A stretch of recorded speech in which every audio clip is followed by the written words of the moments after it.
Started. Okay. Hi there. I'm here today with Meredith Brezinski, who is a physical therapist here in Portland, Oregon, who works in kind of a unique model where she comes to you at your home rather than having you come into the office. So let's go ahead and get started. I'm so happy to have you here with me. Do you just want to say a couple of things about yourself and why you like this area of work? Absolutely. First off, thanks for having me. It's great to connect with you again. And my name is Meredith. I'm a physical therapist, and I do provide all in-home care with the focus on pelvic floor physical therapy.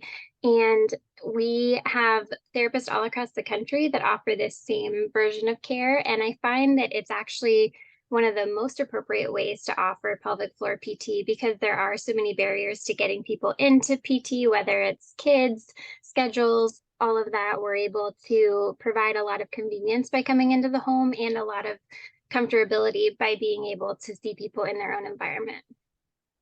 And is there a certain group of women that you're really targeting and trying to work with, a special time of life?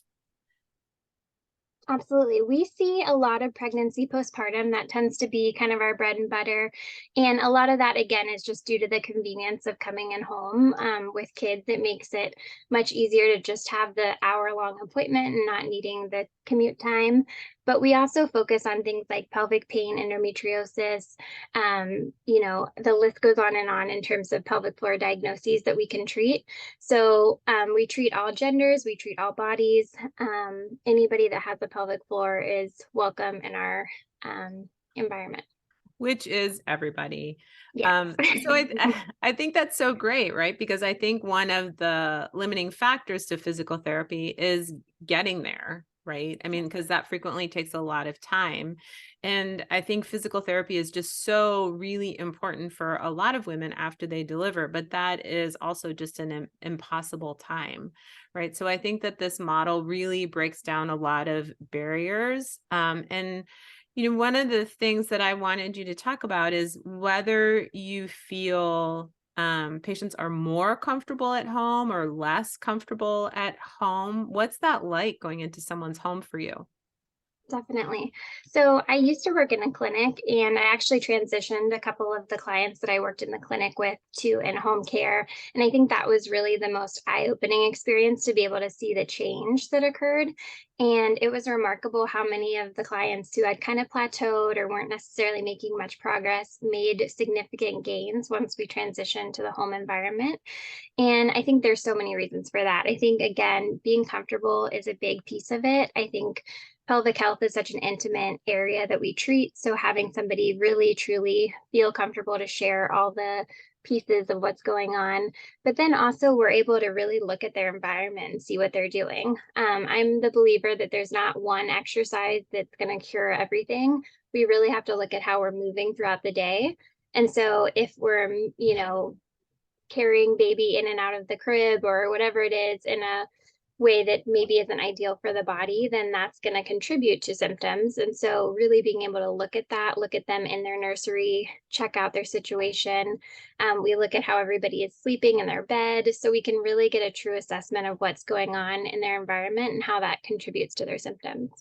Yeah, in a lot of ways that makes just so much more sense, right? Mhm. Because, the clinic is somewhat of an artificial environment, right? Sure. Where you can put someone in kind of a perfect position and you're not seeing the things that they do at home, right? So I think seeing someone's workstation, seeing, the nursery, seeing how they're sleeping, I mean, all of those things you would then be able to tweak, right? And then offer suggestions on how to improve it. And it's funny how, sitting slightly differently, a different chair, maybe a little bit higher, maybe a standing desk, all of those things can just make a huge difference in symptoms. Definitely. Yeah. Yeah. Um, okay, so you find that women really like this. How do women find you? How do you get most of your patients? Because I don't think that this is something that's particularly well known. Yeah, I think it's slowly but surely changing that pelvic health is being more well known about. Pelvic floor PT as a treatment is being more widely spread, but it is one of those things where a lot of people don't even know that we exist. So, Yeah. our hope is to be able to get clients from a number of different providers who are educating people about this opportunity. Most of our clients come from our website where they're searching on their own for either in-home physical therapy, concierge physical therapy, or just pelvic health in general, and coming across us. And again, I think the in-home care just allows them to be able to fit it into their schedule so much better, so that's why they follow through with us. But it's really interesting. In the last 5 years, I really believe the pelvic floor world has come very far in terms of Mhm. education and letting people know about us, but it's still, I still come across people on a daily basis who don't know what in the world I do. So, Yeah. Yeah, it is, becoming more widely known, but there are also huge gaps in knowledge. Or I think sometimes, a lot of women have heard of physical, pelvic floor physical therapy, but aren't sure what you do, what conditions you treat, when would be a good time to plug in with a pelvic floor physical therapist. I mean, my personal feeling is I think everybody needs a, physical therapist and a counselor more than a physician, right? I think that's where, most of our problems, usually lie, and where most of the prevention is. But there is still a lot of education there. Is there anyone that you can think of that you don't think at home PT would be a good option? It wouldn't be a good fit? yeah, sometimes we come across clients who find that their home environment is a little bit of a stressful place, whether it's because of children, or, construction, or, there's so many things that could be going on in someone's home. And so they, ask for an in clinic option. And so we direct them towards another physical therapist that would work for them. We talked about this a little bit before the podcast, but our goal is really to get people physical therapy care, whether it's with us or whether it's with someone else. We just want this to be accessible to everybody and everyone to know that it's going to be something that can help them. Yeah, I didn't think about that, right? So I think new baby, it's probably good to do it at home. New baby, plus a 3 to 5 year old, perhaps, not quite as, convenient or relaxing, Yes. or, perhaps not as much of a focus on mom at that particular point in time. Mhm. Yeah, in construction, that sounds like a little bit of a nightmare. So, how can people find you? And I'll add all of this in the show notes so that, it's easy to find, but where would someone look for you? Yeah, so our main website is conciergephysicaltherapist.com, and you can find all the locations that we have. We're in over 20 states, with physical therapists, both orthopedic and pelvic health specialists. And then you can follow me on Instagram at dr.meredithpt. And I post a lot of information about pelvic health, and just how to access it, what's normal, what's not normal, all those different things. So it's a great place to just get some free information as well. Yeah, that sounds great. And do you have any tips or information that you want women to know about their pelvic floor? Any, your any pearls?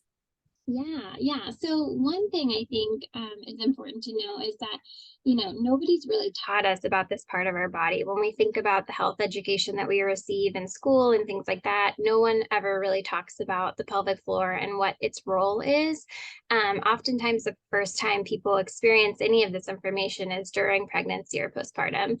But as we talked about, everybody has a pelvic floor. So, knowing some about this area, what's normal, what's not normal. Everybody goes to the bathroom on a daily basis. So just knowing how to take care of this area can be really helpful.